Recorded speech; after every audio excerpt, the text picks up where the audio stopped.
بسم اللہ الرحمن الرحیم۔ رسول اللہ صلی اللہ علیہ وسلم نے فرمایا، مسلمان کی اپنے بھائی کے لیے اس کی پیٹھ پیچھے کی گئی دعا مستجاب ہوتی ہے۔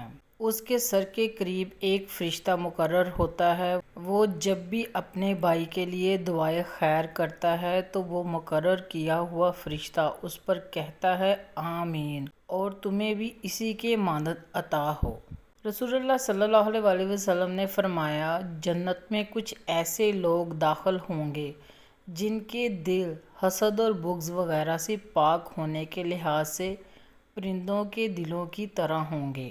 رسول اللہ صلی اللہ علیہ وسلم نے فرمایا، رشک دو ہی آدمیوں پر ہو سکتا ہے، ایک وہ جسے اللہ نے مال دیا اور اسے مال کو رائے حق میں لوٹانے کی پوری طرح توفیق ملی ہوتی ہے، اور دوسرا وہ جسے اللہ نے حکمت دی اور اس کے ذریعے فیصلہ کرتا ہے اور اس کی تعلیم دیتا ہے۔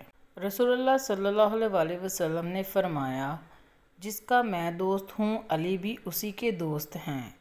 اے اللہ، جو شخص علی سے دوستی رکھے تو بھی اس سے دوستی رکھ، اور جو علی سے دشمنی رکھے تو بھی اس سے دشمنی رکھ۔